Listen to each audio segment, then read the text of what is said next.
એના મુખેથી કોઈ વખત અસત્ય બોલાઈ જાય તો દુનિયા એને સત્ય માને, અને જે કાયમ ખોટું બોલતા હોય એ કોઈ વખત બિલકુલ સત્ય બોલે તો એ કોઈ માનવા તૈયાર નથી. આટલો બધો પરિવર્તન હોય. તો જે તત્વ છે, જે સત્ય તત્વ, એ આપણને જ્ઞાન યજ્ઞમાં મળતું. એટલે જ્ઞાન યજ્ઞમાંથી જે કંઈ થોડું પણ સાંભળવામાં કામ આવે તો એ જીવનને માટે લાભદાયક. થોડું પણ કંઈક અંદર ટકે એનો લાભ છે. એટલે સૂક્ષ્મ ભાવે પણ એ જ્ઞાન અંદરમાં પ્રવેશ કરે એના માટે થોડો સમય કાઢે. અને જ્ઞાન યજ્ઞમાં એટલા માટે જ બધાને આપણે સહજ ભાવે બોલાવીએ. આપણે ત્યાં જેટલા સત્સંગ વગેરે થતા હોય ને એના માટે કોઈને આમંત્રણ આપવાની જરૂર નથી. સહજ ભાવે જે આવે એ એનો લાભ લે. એટલે આપણે આ યજ્ઞમાં પણ કોઈને ખાસ આમંત્રણ આપ્યું નહીં. જે આવ્યા સહજ ભાવે આવ્યા, જેને જેને જાણકારી થઈ એ આવ્યા અને આ આનંદ વિષય. સદગુરુ પરમાત્માનો આ જ્ઞાન એ આપણા માટે પરમ હિતકારી છે. સદગુરુ આપણને કહી રહ્યા છે કે જે પંચ મહાભૂત છે, સ્થાવર જંગમ બધું એ ઓમકાર સ્વરૂપ છે. ઈશાવાસ્યોપનિષદનું એક પ્રથમ સૂત્ર છે, ઈશાવાસ્યમિદં સર્વમ યત્કિંચ જગત્યામ જગત. આ જગતમાં જે કંઈ છે, યત્કિંચ અર્થાત સ્થાવર જંગમ બધું, જળ ચેતન બધું, એ બધું ઈશ્વર દ્વારા આચ્છાદન, ઈશ્વરમાં જ સમાહિત છે. એટલે સ્થાવર જંગમ જે કંઈ છે તે ઓંકારમાં સમાહિત થઈ છે. અને એ જે ઈશ્વર તત્વ છે એ ઈશ્વર તત્વની અનુભૂતિ મેળવવા માટે એને સમજવું જરૂરી છે. અને જગતમાં જે કંઈ છે ઈશ તત્વમાં સમાહિત છે. એટલે ત્યાં ઋષિ આદેશ આપે તેન ત્યક્તેન ભુંજી, બધું પરમાત્માનું છે. એટલે તમારે જગતમાં જે કંઈ ઉપયોગ કરવાનો છે એ ત્યાગપૂર્વક ઉપયોગ કરો. ત્યક્તેન ભુંજી, આપો, ખાઓ, ખવડાવીને ખાઓ. સદગુરુ કબીર સાહેબ તો કહે છે કે આપણે પહેલા ખવડાવવાનું ને પછી ખાવાનું. દિલ મિલ રહેના દેકર ખાના, नेकी बात सिखाते रहना, जपना निर्गुण नाम रेमन नेकी कर ले, 2 दिन का मेहमान रेमन नेकी कर. ખવડાવીને ખાવાનો અર્થ જ છે પહેલા ત્યાગ કરો પછી લો. આવું રાજા લોક પહેલા કરતા. એમની ભાવના કંઈક જુદી હતી. એમની પાસે જે કંઈ આવે ને જમવાનું તો પહેલા કોઈને ખવડાવે. ભાવ એનો જુદો કે ભાઈ એમાં કઈ ઝેર વગેરે તો નથી, એટલે હોય તો એ મરી જાય પછી એ ભાવનાઓ. ઘણા વખત આપણે રાજ પરિવારોની કથાઓ સાંભળીએ તો એમાં આવે કે એ બટેર એક પક્ષી હોય, પક્ષી રાખે, તીતર પક્ષી રાખે, અને પક્ષીને પહેલા ખવડાવે. અને કહેવાય છે કે તીતર પક્ષી એવો હોય છે કે ઝેર હોય તો એની આંખ લીલી થઈ જાય, એની આંખમાં એની અસર હોય, એ બહુ જલ્દી સંવેદનશીલ હોય. હમણાં તો લોકો મંદિરોના પ્રસાદમાં ઝેર મેળવી રહ્યા છે. આજે આપણે ન્યૂઝમાં સાંભળ્યું કે દ્વારકાધીશના મંદિરમાં જે લોકોએ પ્રસાદ ખાધો એમાં ઘણા બધાને વિષની અસર થઈ. આ જગતમાં ઘણું બધું હવે પરિવર્તિત થવા માંડ્યું. અને આ જેને આપણે ટેરરિઝમ કહીએ, આ એક પ્રકારનું બીજાને દુઃખી કરનારાનું એક તંત્ર ફેલાઈ રહ્યું છે. સાચી રીતે તો જે બીજાને દુઃખી કરનારા ફેલાતા હોય ને એનું નામ કલયુગ. આપણે જ્યાં બધા બીજાને સુખી કરનારા જ્યાં બધા વિરાજતા હોય ને એ વિસ્તારમાં સજ્જુગ હોય. આ દુનિયામાં સજ્જુગ કલયુગ બધા સાથે ચાલતા હોય. જ્યાં બધા એનું ભલું ચિંતન કરીને કંઈક ભલું થાય એના માટે જે કોશિશ કરતા હોય એ સમજો કે સજ્જુગમાં જીવે. અને જે માત્ર બીજાને તકલીફ જ આપવાની વાતો કરે એ કલયુગ. કારણ એ જમાનામાં હતું.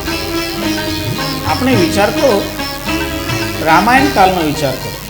રામાયણ કાળને ત્રેતા યુગનો કાળ કહેવાય. પણ જે યુગમાં પણ તો રાક્ષસો હતા ને, એ રાક્ષસો જે ઋષિઓ મુનિઓ યજ્ઞ હવન કરતા તો એમાં આવીને હાડકા નાખતા. તો આવું જ છે. આજે મંદિરમાં જઈને પ્રસાદ વેચે ને એમાં ઝેર નાખેલું હોય તો હવનમાં હાડકા નાખવા જેવું જ છે. તો એવું જે કરતા હોય એ બધા કલયુગનો પ્રભાવ. આપણે એમ નહીં માનવાનું કે કલયુગ એટલે બધા એના ત્યાં હોય નહીં. આમાં સજ્જુગી લોકો, જે ભક્તજનો છે, જેમની ભાવના કાયમ નિર્મળ હોય, એ સજ્જુગમાં જો એ ગમે તે યુગમાં આવે એ સજ્જુગ. એટલે મૂળમાં જે પરમ તત્વ છે એમની ઓળખ મેળવવા માટે જે પ્રયત્ન કરતા હોય એ બધા જ સાત્વિક, પરમ સાત્વિક સજ્જુગી જીવો. અને એ સત્યુગ આપણે જ્યારે જ્ઞાનની આ ગાથા, જ્ઞાન યજ્ઞ જ્યારે આપણે કરતા હોઈએ તો આ બધું વાતાવરણ સત્યુગ. સદગુરુ કબીર સાહેબ કહે છે કે જે ઓંકાર તત્વ છે એના જ પ્રભાવથી આપણા દેહની અંદરના વિદ્યમાન 5 પ્રાણ કામ કરે છે. પ્રાણાદિ વાયવ સચ. આપણા શરીરમાં 5 પ્રાણ છે. જે 5 પ્રાણ છે એને પ્રાણ, અપાન, વ્યાન, ઉદાન અને સમાન, આ 5 નામ આપવામાં આવેલા છે. અને એમાં એ 5 પ્રાણ શરીરમાં જુદી જુદી જગ્યાએ હૃદય પ્રાણ, હૃદયમાં પ્રાણ, બુધે પાન, બુધામાં અપાન રહે છે. સમાનો નાભિમંડલે, નાભિમંડલમાં સમાન રહે છે. ઉદાન કંઠ દેશે, કંઠમાં ઉદાન રહે છે. અને વ્યાન સર્વ શરીર. આ અમરકોશમાં વ્યાખ્યાન. શરીરમાં કયા કયા સ્થાન ઉપર કયો કયો પ્રાણવાયુ રહે એને એવી રીતે આ સમજાય. શરીરમાં જ છે.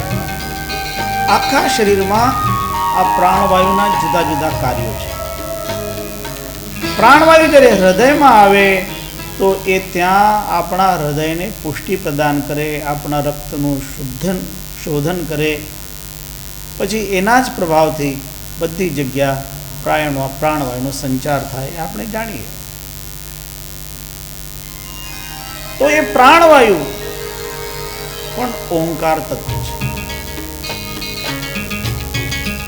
એને જ પ્રણવ કહેવામાં આવ્યું છે. શુભ અશુભ બધું એની અંદર જ સમાયેલ થાય છે. પુણ્ય અપુણ્ય પણ એની અંદર જ સમાયેલ થાય છે. કારણ જગતમાં કાંઈ એવું નથી એ એનાથી જુદું થઈ જાય. ઓંકાર ઈશ્વરો જીવ પ્રકૃતિ પંચવિંશધા સૂર્યા ચંદ્રૌ તથોંકારો યોંકારસ્તારકાશ્ચ વૈ. એ ઓમ તત્વ છે. એ ઓમ ઈશ્વર રૂપ છે. એ ઓમ એ જીવ રૂપ છે. સાચી રીતે જીવ અને ઈશ્વર આ ઉપાધિના કારણે ભેદ થતા છે. વેદાંતમાં આનું બહુ સુંદર વિવેચન આવે કે જીવ છે એની ઉપાધિ પણ માયા છે, અવિદ્યા છે.